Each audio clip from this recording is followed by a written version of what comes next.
자, 다음으로 컨택트 렌즈의 분류와 소재별 어떤 들어가는 재료의 특성에 따른 결정적으로 이 재료에 따라서 이 만들어진 결과물의 렌즈가 어떤 물성을 띠는지 물성과 관련된 부분에 대해서 살펴보도록 하겠습니다. 앞서서 저희가 재료에 따라서 하드 렌즈, 소프트 렌즈, 탄성 렌즈 이 세 가지로 구분이 된다라고 말씀을 드렸고요. 사실 이 세 가지에 들어가는 재료들은 다 당연히 다르겠죠.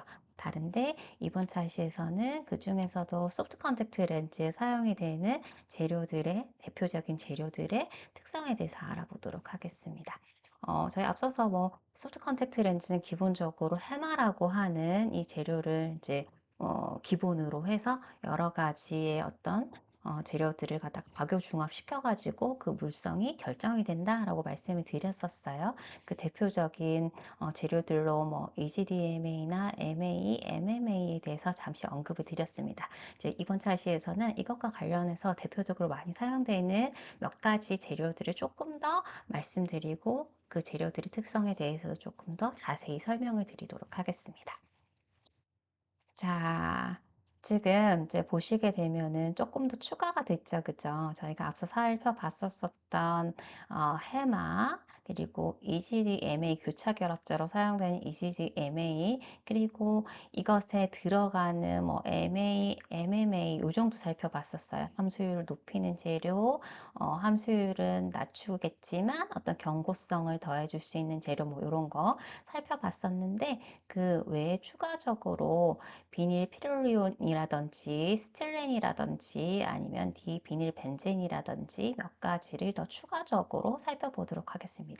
이게 가장 이제 대표적으로 많이 사용이 되는 거고 사실은 이거보다 훨씬 많죠.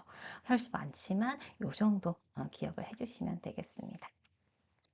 자, 먼저 해마, 하이드로 에틸 메타크릴레이트라고 하는 이제 해마의 특성을 한번 다시 정리를 해보면 요거는 소프트 컨택트 렌즈의 가장 기본적인 재료로 사용이 된다라고 말씀을 드렸어요.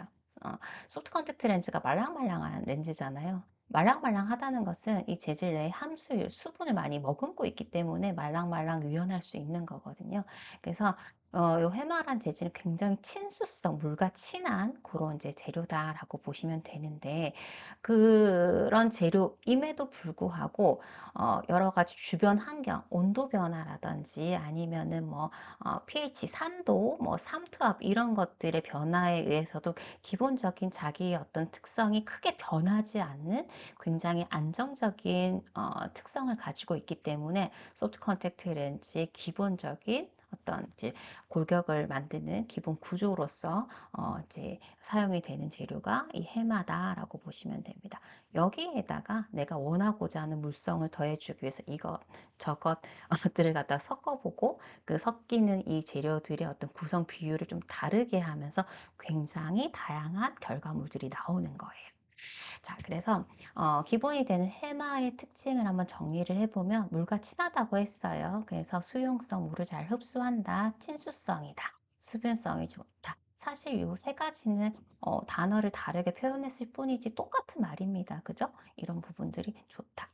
자, 그래서 물 흡수율이 좋은데 이 물은요, 물의 기본 구조가 H2O잖아요. 이제 산소를 머금고 있어요. 그래서 이제 물을 많이 가지고 있고 물과 친하다는 것은 기본적으로 산소를 많이 데리고 올 수 있다. 이렇게 이해를 하시면 됩니다. 그래서 함수율이 높은 재료면 재료일수록 그것과 비례해서 이제 산소 투과도도 높아질 수 있는 거예요.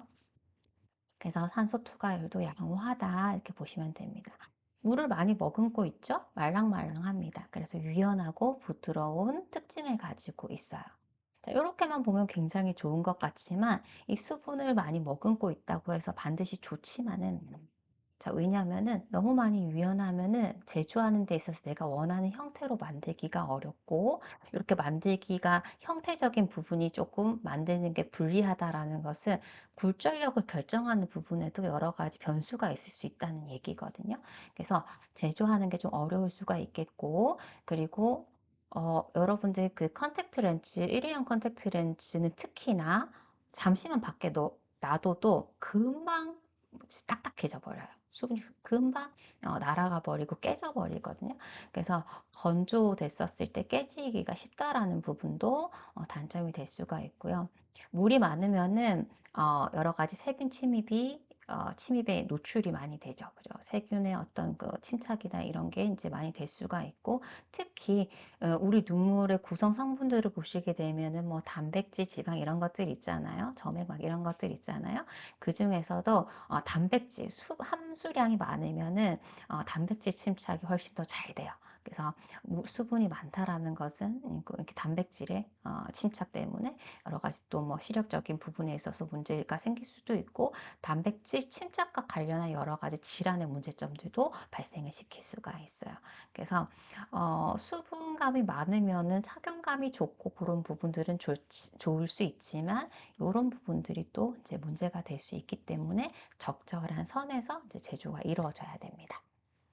자, 그래서 기본적인 특징에 대해서 한번 살펴봤고, 자, 이런 기본 구조를 가지고 여러 가지 다른 재료들을 섞어가지고 내가 원하고자 하는 어떤 물성들을 만들 거예요.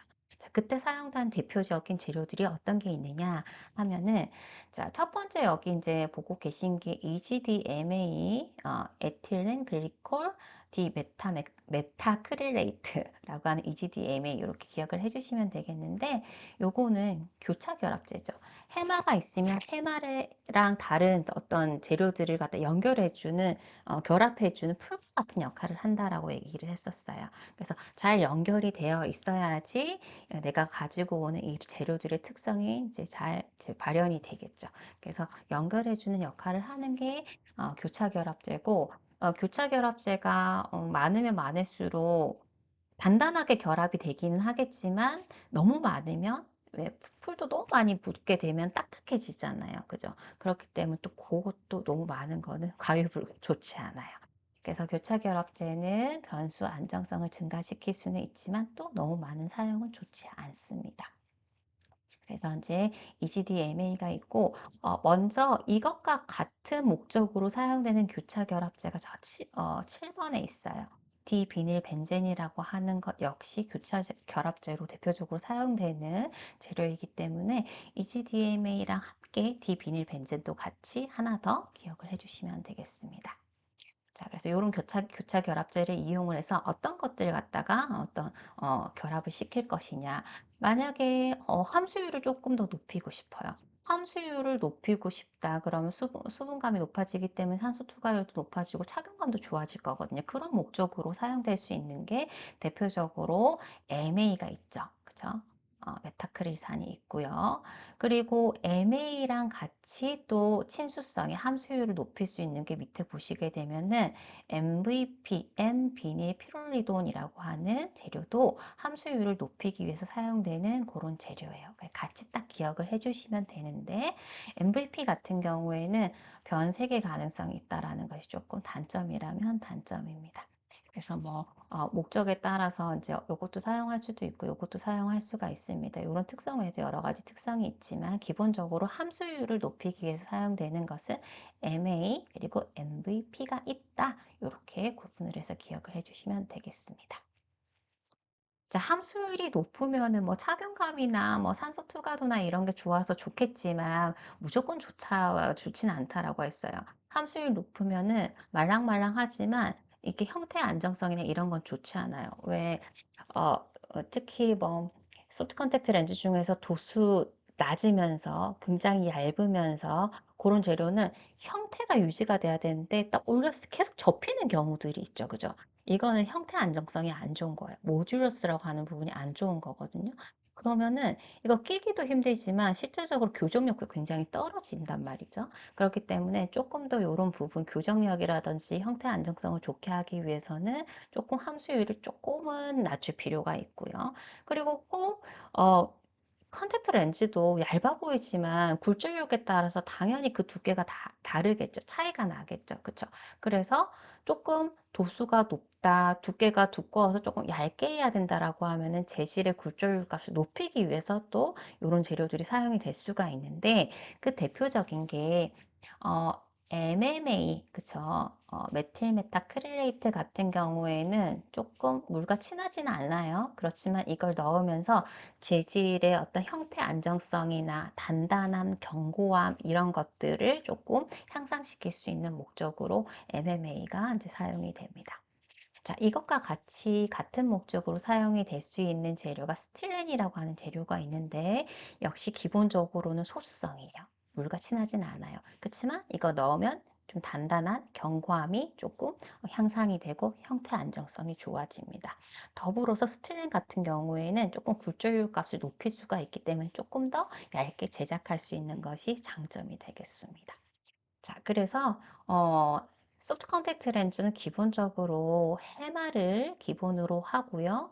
여기에다가 여러 가지 재료들을 이렇게 섞어서 조합을 해서 어떤 결과물들이 만들어지는데 이 이제 중합을 시킬 때 기본적으로 교차 결합제로 사용되는 것이 EGDMA나 디비닐벤전이 대표적으로 사용이 되고 그리고 함수율 높이기 위해서 사용되는 게 MA나 아니면 MVP 이런 것들을 이용해서 이제 함수율을 높일 수가 있다.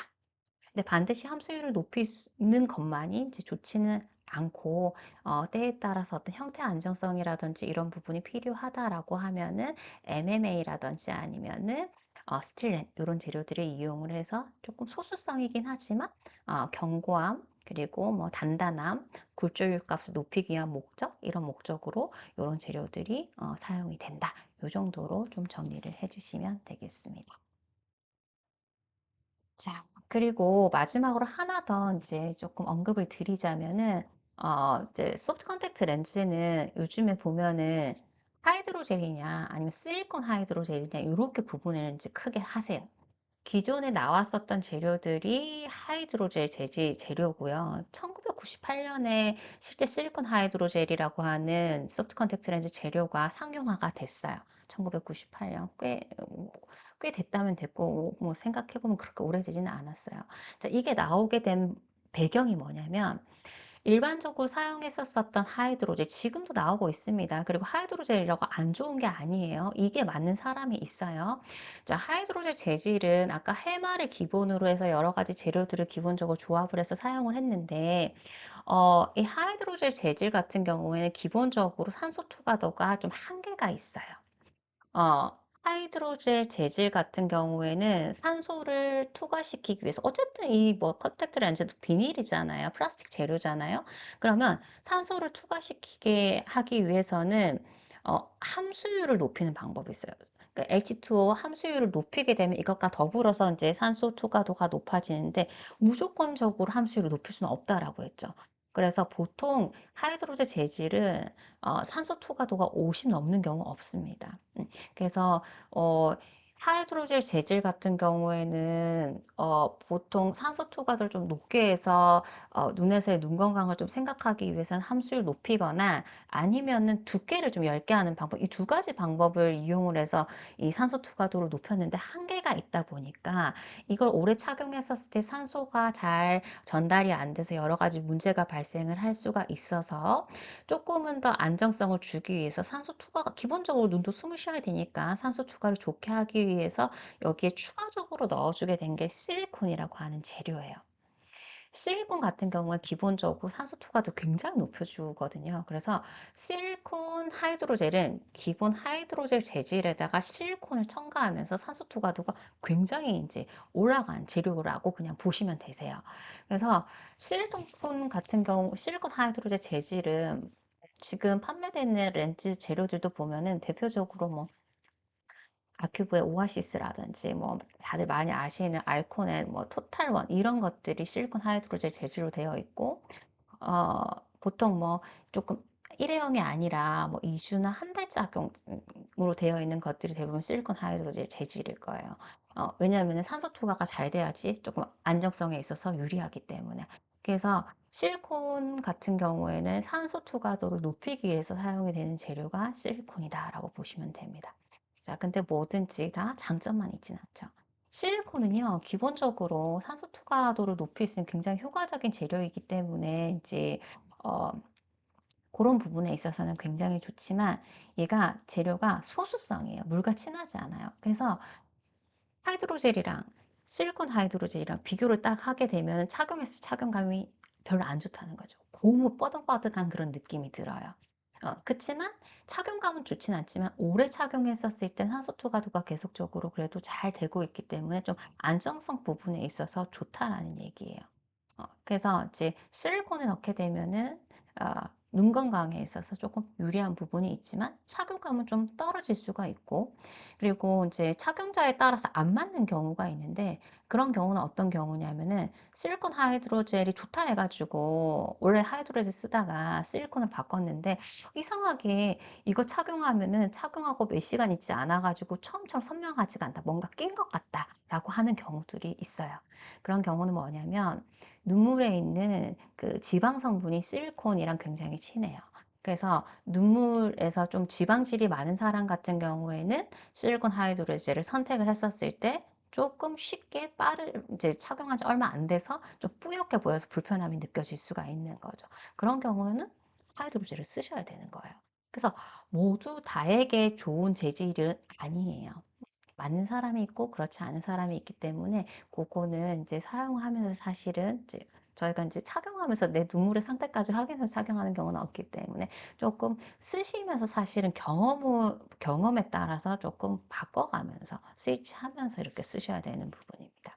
자, 그래서 우선은 실리콘이라고 하는 재료는 산소 초과성이 굉장히 좋고 소수성, 물과 친하지 않은 그런 재료다라고 보시면 돼요.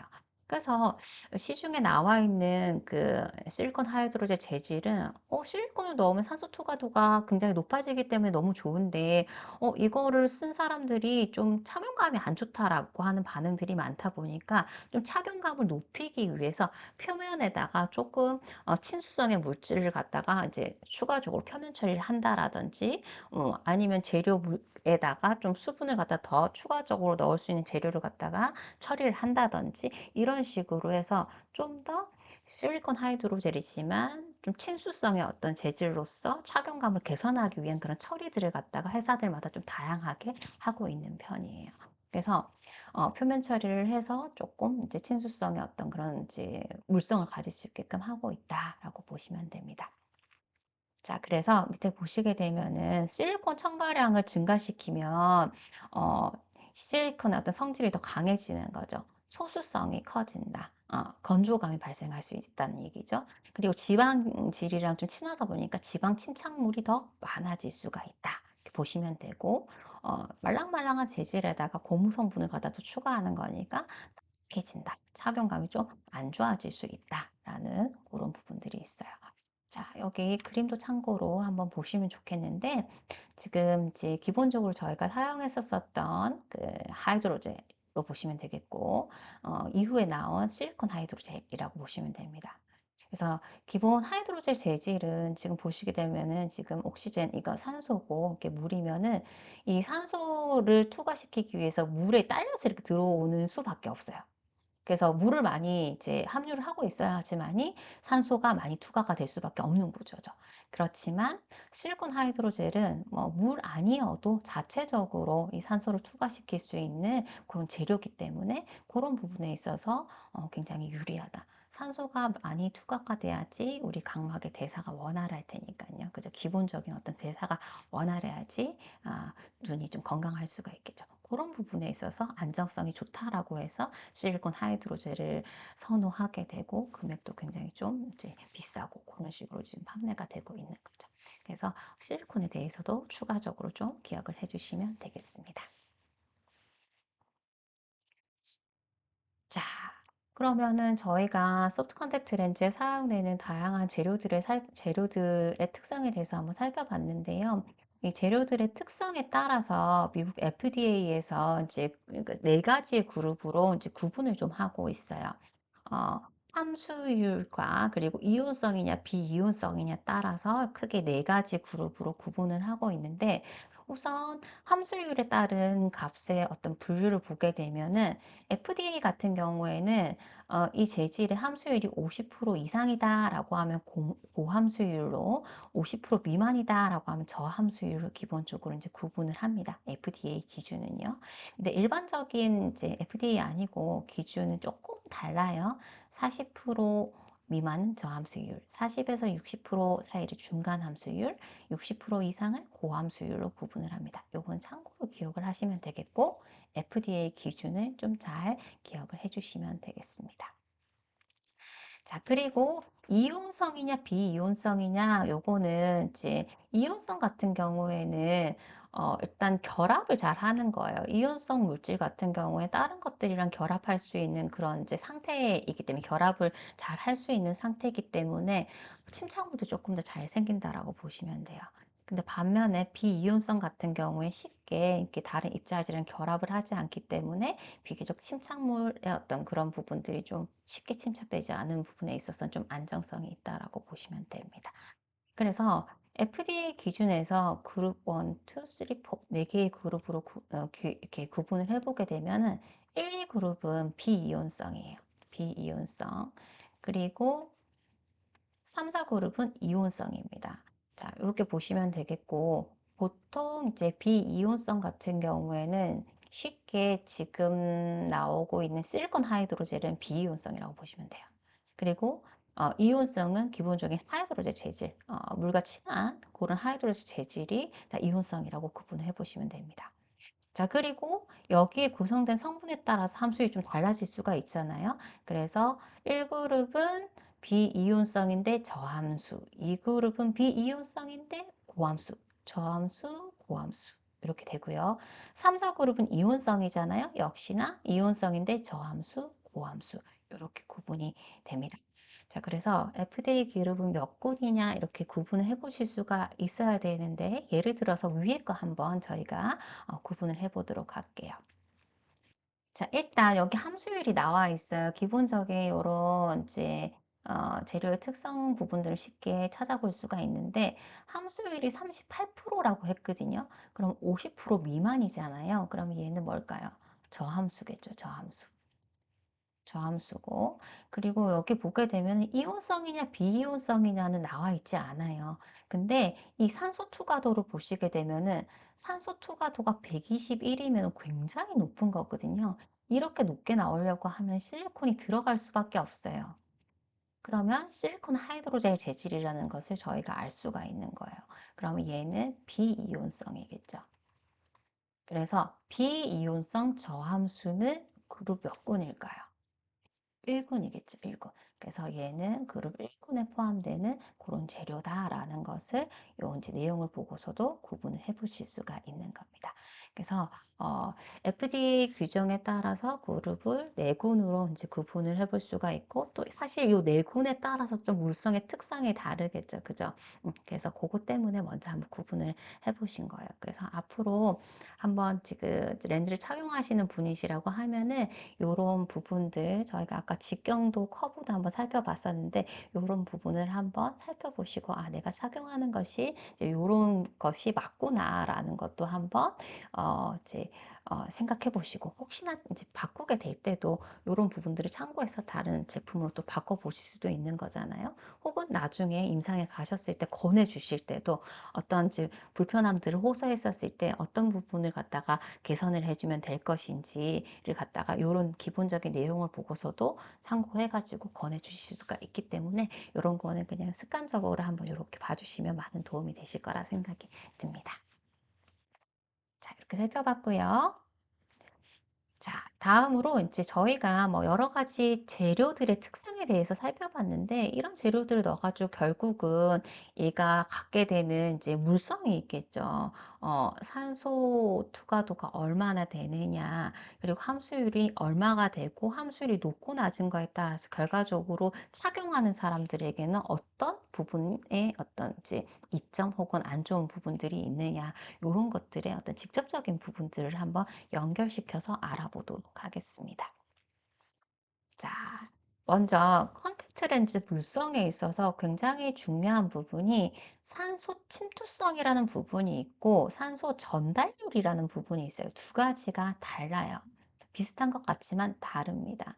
자, 산소 침투성이라고 하는 것은 컨택트 렌즈 재질이 플라스틱이잖아요. 근데 이 플라스틱 재질 자체의 그 내부의 구성이 어떻게 됐는지에 따라서 산소가 왔었을 때 눈까지 잘 전달이 돼야 될 텐데, 이 재질 자체의 특성에 따라서 산소가 잘 들어갈 수도 있고 잘 들어가지 않을 수도 있어요. 그 값을 나타내는 거예요. 그래서 산소 침투성은 어떤 이 재질의 고유한 특성, 어떤 뭐 형태가 어떤지 이런 것과는 상관이 없고 이 재질의 고유한 특성에 따라서 결정되는 부분이다라고 보시면 됩니다.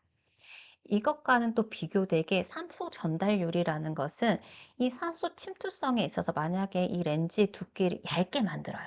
그러면은 쉽게 좀 더 잘 눈까지 전달이 되겠죠. 그래서 두께랑 관련한 부분, 혹은 렌즈 자체의 크기가 큰 것보다는 작은 게 훨씬 더 산소 전달하는데 용이하잖아요. 이런 형태적인 부분과 관련한 부분이 산소 전달률, 얼마나 산소가 우리 눈까지 잘 전달이 될 것인가, 이런 부분이에요.